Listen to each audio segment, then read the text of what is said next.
What is going on, everybody? Welcome back to the Cincinnati Reds franchise. We are here in spring training for year number 3, and we have built a team that I think is meant to make a run this season, at least to the playoffs, as Anthony Santander was the big free agent signing that we added to help our lineup and fill a spot in the outfield that we've really needed filled for the last couple of years, as we haven't had that guy out in right field. He brings a very good bat to the lineup. And then we also traded for Alex Kirilloff, who I think can be a really good contact hitting first baseman for us, but he hasn't really shown that in his career so far. Last year he batted .235, but he only played 53 games for the Twins. He has not been utilized by them, so I thought it was the perfect place for him to go was somewhere else, and we needed a first baseman, so we traded for Alex Kirilloff. And then we also have signed Max Fried and Spencer Turnbull, who we will get to help our pitching staff that really needed help as it struggled the last couple of years. I mean, we've kind of struggled to find that 4 and 5 pitcher, and even our second and third guys have kind of struggled. So Max Fried can step in and be our number 2 because Hunter Green is going to continue to hold down that ace spot as he's been lights out the entire series. As you look at Max Fried's contract, $31.3 million he'll be making this season. He was a front-loaded contract player, so he will be making less as his contract goes on. And then we also signed Spencer Turnbull, who is 32 years old. He is aging, but in this series, he has posted a 3.3 ERA or lower. So last year, a 3.23 ERA. Not a big strikeout guy, 139 in the first year of the series, 136 last year. But he's gonna be a guy who gets you quality starts, and he posted a WAR above 2 in both seasons. So that's what we really like to see out of Spencer Turnbull. And we do have a couple of relievers that we brought in as well, and then a couple guys that I think were at AAA last year, but are gonna definitely have a chance to compete. But Tanner Scott, the hard-throwing lefty, is our biggest addition in the bullpen, as he's posted under a 3.26 ERA in both seasons in this franchise. Only 31 innings pitched last year, which his sample size has kind of been small, but at 73 overall, 30 years old, I think we can get a lot out of Tanner Scott. And I also wanted to bring in one more left-handed reliever, so we decided to bring in 35-year-old Tim Hill. He's a 66 overall, but if you look at his 2 seasons he's had in this franchise, under 3 ERA in both years, he's actually gotten a lot of work out of the bullpen as well. I think this is a guy who, if we can get one more solid year out of him at the age of 35, I think he could be a very good addition to this bullpen. That is if he makes the active 26-man roster. So we're going to hop into a spring training game against the Cleveland Guardians. We're going to have Hunter Green on the mound for the first couple of innings. But I think this is a team, like I said, that can win, and it is built to win. This is a team that, I don't want to make promises, but we built this team to go to the playoffs. We may have to pick up a couple of pieces as the season goes on. But guys like Hunter Green and Max Fried headlining your starting rotation, then solid other pitchers like Spencer Turnbull, Graham Ashcraft, Nick Lodolo.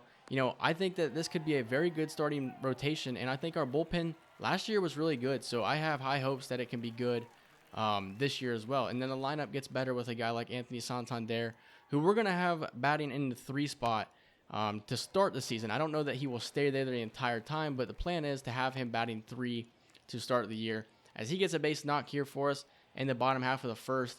As Brandon Drury, now on the Guardians, he's going to strike out on the slider pitched by Hunter Green. Last year, before Hunter Green got injured, he was lights out. We kind of hope that he can get back to that spot, as last year was a really good year for him. He just got injured, and it kind of changed everything around. As here's Elly De La Cruz, a guy who we are looking to have a breakout year because he has not done it yet. Last year was his full first season, as he still had his rookie status last year. We're looking for him to definitely break out. Here's Alex Kirilloff now. He's going to have a chopper hit the short, and that will be an out for the Guardians. So Kirilloff's a guy who, like I said, has not really had the opportunity, so we're looking forward to giving him that opportunity as Josh Bell strikes out on the 101-mile-per-hour fastball, the 3rd strikeout for Hunter Green. I wish that this Cincinnati Reds team could replicate what they're doing in real life, as they're now 2 games up in the NL Central and 10 games above 500. Really great stuff out of the real-life Cincinnati Reds. I definitely want to start speaking on them a little bit more, maybe in separate videos, as there's a 3 solid innings by Hunter Green. As here's Gio Urshela, a guy who we really didn't talk about a whole lot to end last season, as he's going to hit a double here in the bottom half of the 3rd. We really didn't mention his name to end last season. He kind of, Went into a slump that he never really was able to pull himself out of. He was like a 280, 290 hitter for most of the season, and then really started to struggle. As Jonathan India strikes out, we're looking for him to replicate what he did last year, easily put together his best season of his career. And here's Max Fried, who posted a 2.14 ERA, and it's ridiculous to say this guy had a .97 whip for an entire season, 210 innings pitched, a 17-2 record. If he can do even half of what he did last year for the Braves, I think we're going to have a very solid number 1 and number 2 in our rotation.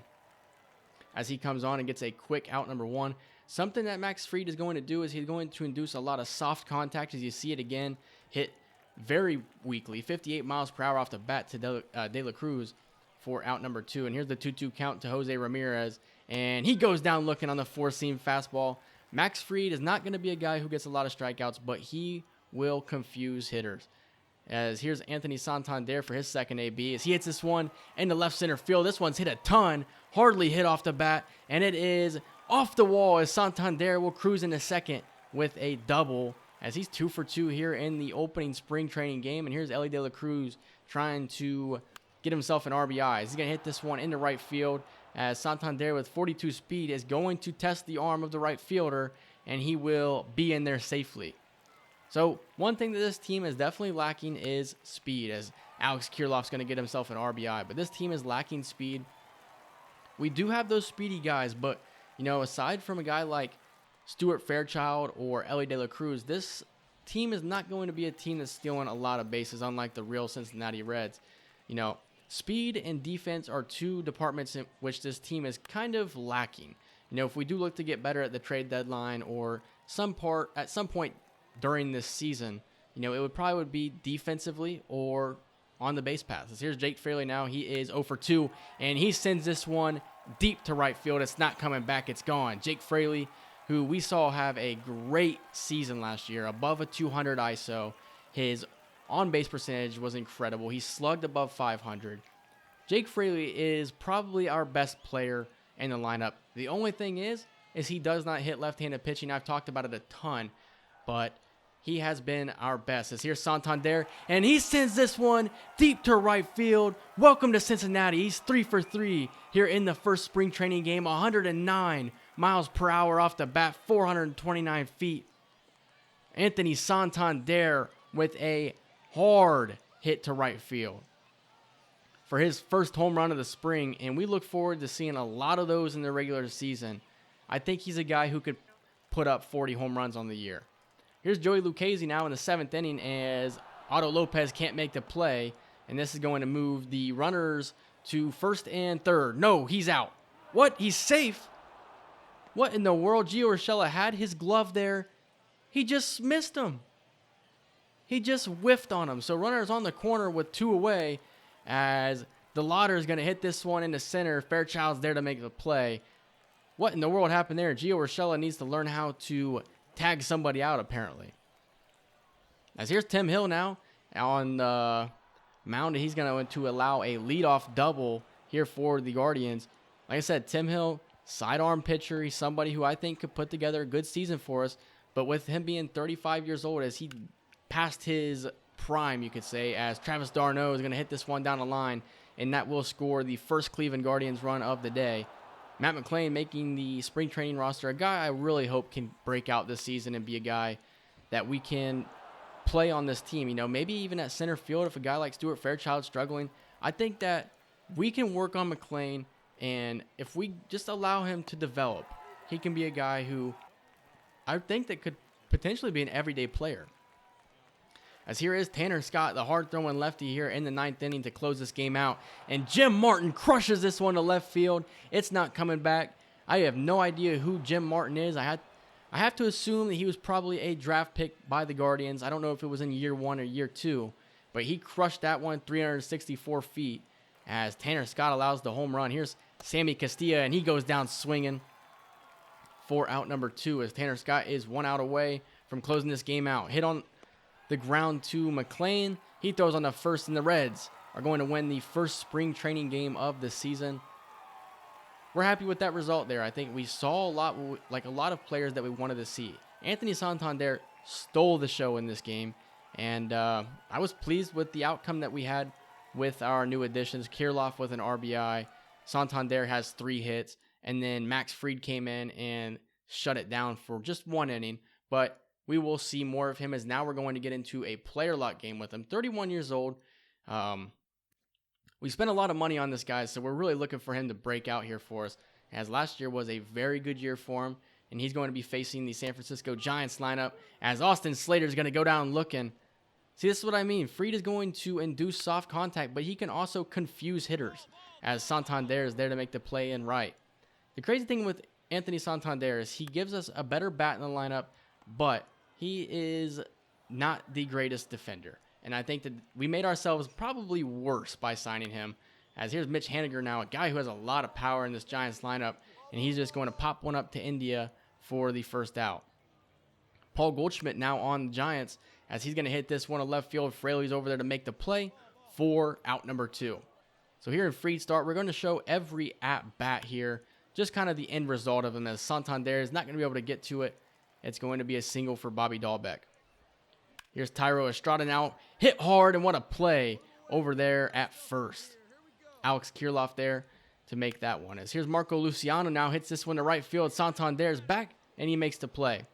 You know, and Santander doesn't have the speed to make up for a poor reaction as well, as we lead 3-0 in this game, as James McCann hits this one over to Kirilloff for out number 2 here in the third.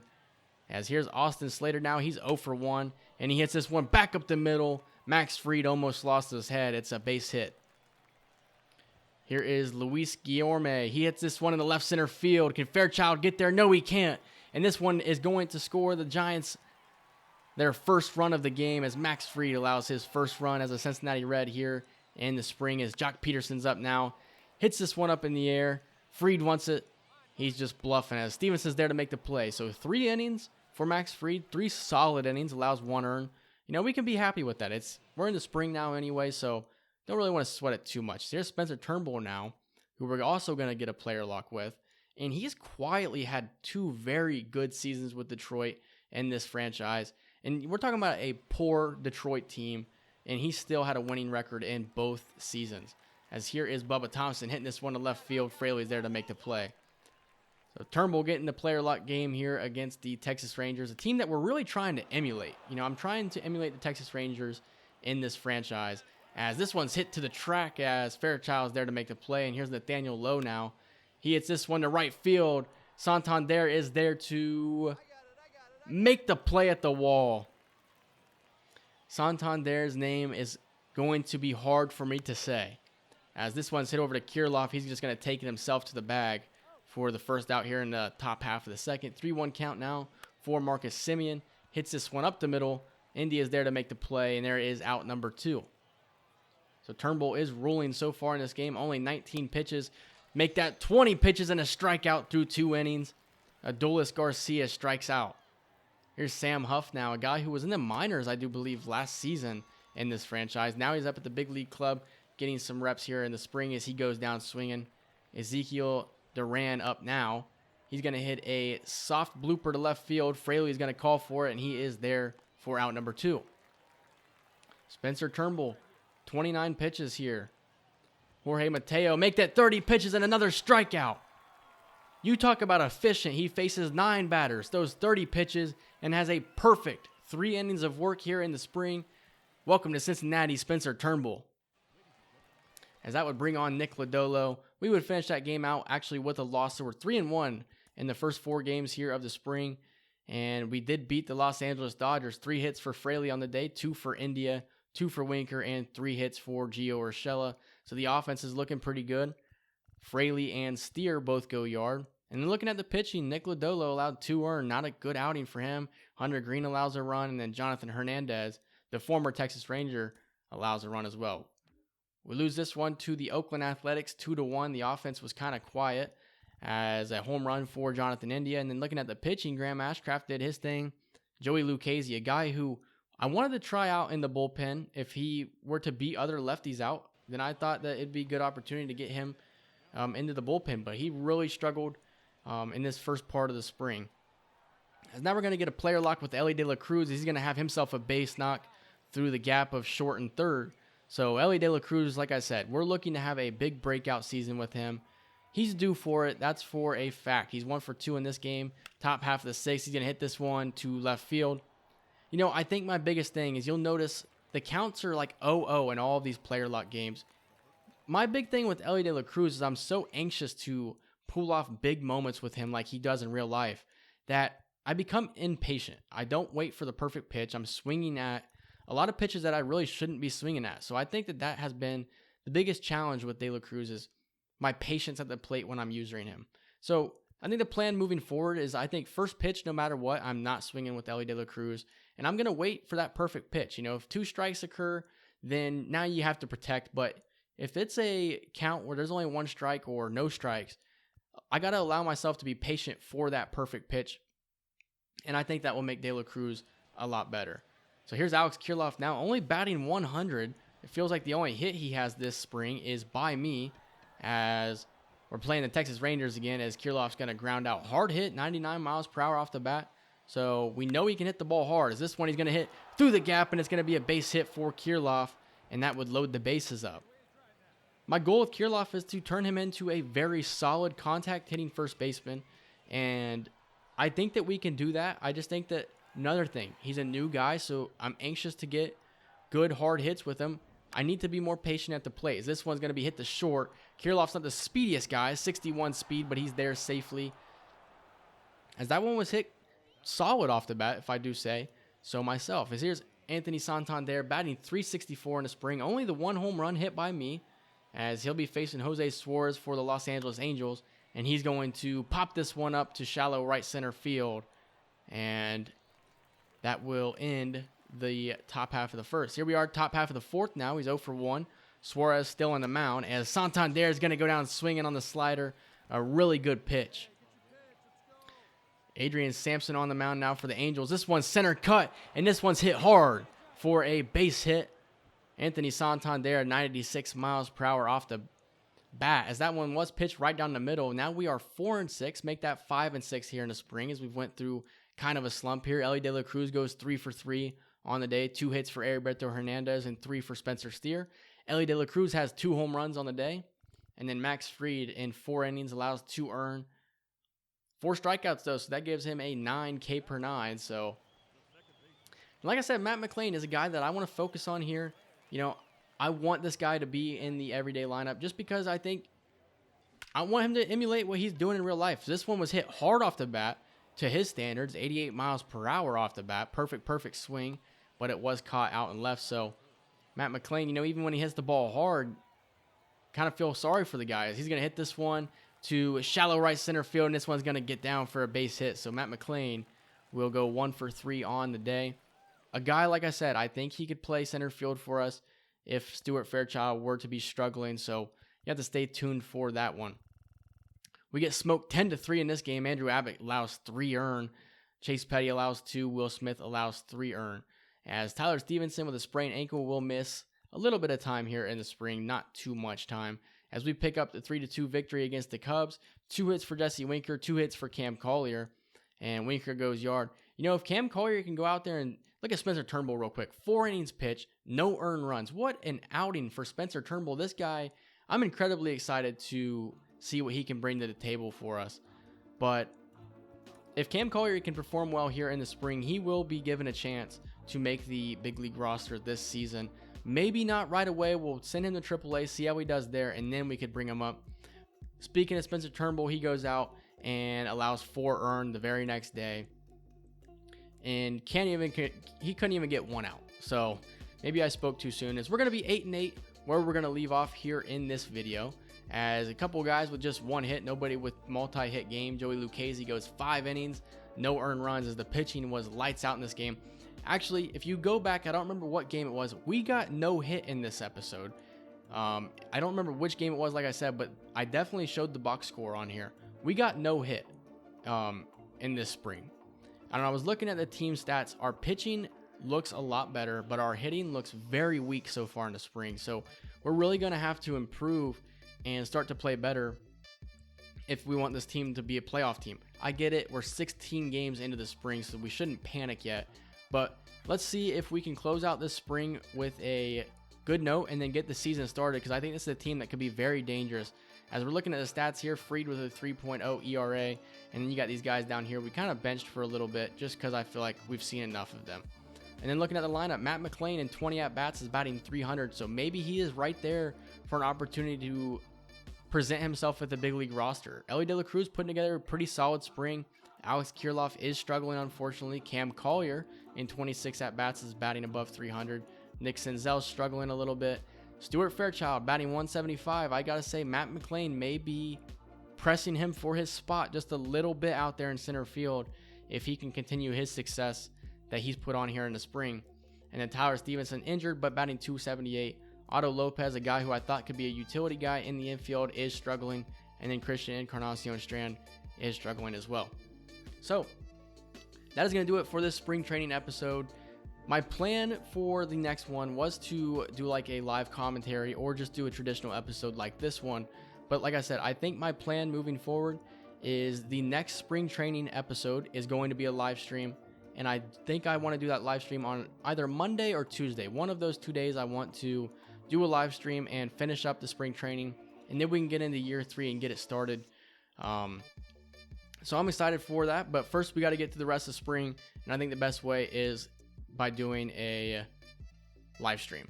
Also, here soon in year 3, you probably will see a lot more live streams in the regular season, just because it may fit my schedule a little bit better. I need to put out a channel update video. There's stuff that I gotta let you guys know. I don't want to get into it right now, but I will make a channel update video soon, hopefully, as long as I don't get lazy with it, explaining what my future holds here on the channel. Also, I want to get back to just doing the normal commentary videos. I talked about live commentary, but I think doing the post commentary works best. And once the regular season gets started, it won't be so much stuff that I have to talk about in the episode. It'll be probably covering 7 to 10 games in an episode, so it'll make it a lot easier. But that's going to do it for this episode. If you guys enjoyed it, leave a like, comment, subscribe, and I will see you guys in the next episode. See ya.